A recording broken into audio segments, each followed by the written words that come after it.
ibadah kita. Tatkala di puasa Ramadan kita sering sekali sholatul lail, maka di bulan Syawal sampai ke depan setahun yang akan datang tingkatkan, lebih ditingkatkan lagi. Dan saat di bulan suci Ramadan kita suka dengan tadarus baca Al-Quran, maka kita di bulan Syawal sampai ke depan ini juga harus ditingkatkan, bahkan harus lebih ditingkatkan kembali. Karena apa? Ciri daripada ibadah puasa kita, zakat fitrah, dan apapun yang kita lakukan kemarin ini diterima kalau di bulan Syawal, di bulan yang awal ini setelah kita Idul Fitri selalu meningkatkan sampai setahun yang akan datang. Fa insya Allah semua amal ibadah kita kemarin itu diterima oleh Allah Subhanahu Wa Taala. Kaum muslimin hadirin sidang jemaah yang berbahagia. Dan kalau di bulan Syawal ini merupakan bulan peningkatan, jangan sampai di bulan Syawal ini kita menjadi orang yang merugi. Kata baginda Nabi Muhammad SAW, orang yang dikatakan merugi itu adalah ketika hari ini sama dengan hari yang kemarin tidak ada kualitas peningkatan ibadah. Ini namanya orang yang dikatakan rugi. Bahkan orang yang dikatakan celaka bagi baginda Nabi Muhammad SAW itu tatkala hari ini itu lebih jelek daripada tahun yang kemarin. Artinya tahun kemarin sergap ibadah, tapi tahun ini kita malah malas ibadah. Inilah baginda Rasul mengatakan orang tersebut celaka amat sangat banyak.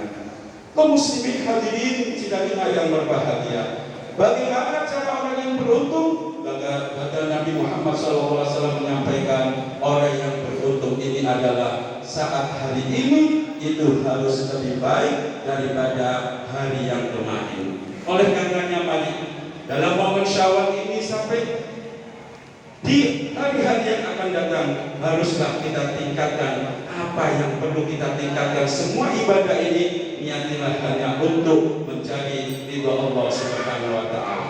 Kaum muslimin hadirin sidang jemaah yang berbahagia. Tatkala di bulan Syawal ini kita sudah kembali fitrah bagikan bayi yang baru lahir, maka jangan dicorak-corak kembali hati kita. Perbuatan kita harus lebih hati-hati, terutama lisan kita. Jaga betul lisan kita. Dan jangan sampai lisan kita selalu menyakiti pada seseorang, menyakiti pada tetangga, menyakiti kepada kedua orang tua, menyakiti kepada saudara-saudara kita.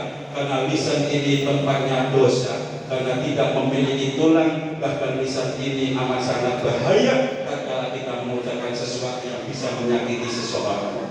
Oleh karena itu kaum muslimin hadirin sidang jemaah yang berbahagia, dalam firman Allah, wasari'u ila maghfiratin min rabbikum wa jannatin arduha as-samawati wal ardh u'iddat lil muttaqin. Kalau sudah kita penuh dengan dosa, maka bergegaslah untuk mencari ampunan pada Allah Subhanahu Wa Taala. Kalau sudah kita minta ampunan dengan cara bertobat, berbanyak istighfar kepada Allah Subhanahu Wa Taala, maka Allah akan mengampuni semua dosa-dosa kita. Dan tatkala kita masih memiliki dosa sesama manusia, maka bersegeralah untuk saling memaafkan, untuk saling anjang sana anjang sini, dengan tujuan untuk saling memaafkan agar dosa kita diampuni oleh Allah Subhanahu Wa Taala. Kalau sudah demikian kita tidak memiliki dosa, maka surgalah tempat kita yang akan datang. Kaum muslimin hadirin sidang jemaah yang berbahagia, saat kita mohon maaf kepada sesama manusia, maka Allah memerintahkan 3 hal. Yang pertama, wa in ta'fu wa tasfahu wa taghfiru fa innallaha ghafurur rahim. Saat kita memohon ampunan kepada sesama manusia, kata Allah yang pertama, wa in ta'fu. Apa itu? Tafsirannya, wa in ta'fu, tatkala kita mohon ampunan kepada sesama manusia, lisan kita harus mengutarakan, lisan kita harus mengucapkan bahwasanya kita banyak sekali dosa, kita banyak sekali kesalahan, kita banyak sekali kekhilafan. Oleh karenanya kita harus mengucapkan kepada orang yang kita minta maaf dengan ucapan mohon maaf lahir dan batin. Yang kedua, selain bisa kita mengucapkan wakasfatu, saling musafahah, berjabat tangan, salam-salaman, yang mana ketika kita berjabat tangan bersalaman, telapak tangan kita dengan orang yang kita mintai permohonan maaf, maka semuanya akan dirontokkan oleh Allah Subhanahu wa taala dosa-dosa kita.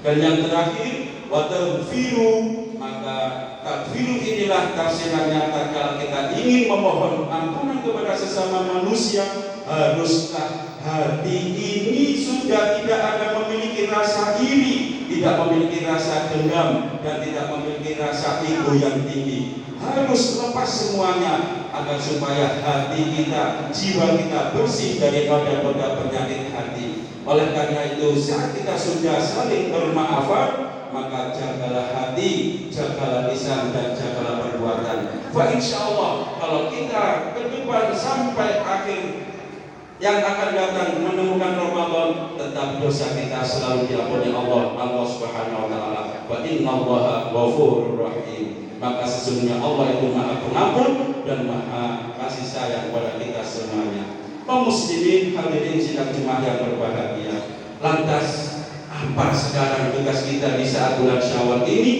Tugas kita adalah mari kita bersama-sama selalu meningkatkan ketakwaan diri kita, selalu meningkatkan ibadah kita, dan selalu untuk menjaga perbuatan-perbuatan yang mana kemarin kita banyak dosa, maka setidaknya kita harus mengurangi dari perbuatan-perbuatan dosa kita.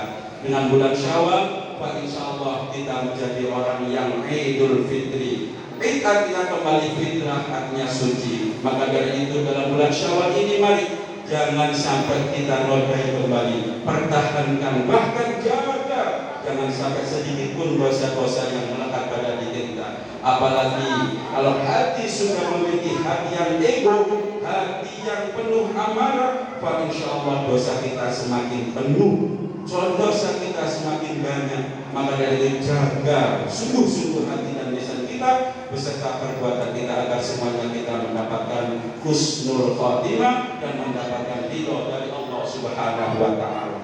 Kaum muslimin hadirin sidang Jumat yang berbahagia, demikian khutbah kami yang amat singkat ini, mudah-mudahan ada guna dan manfaatnya. A'udzubillahi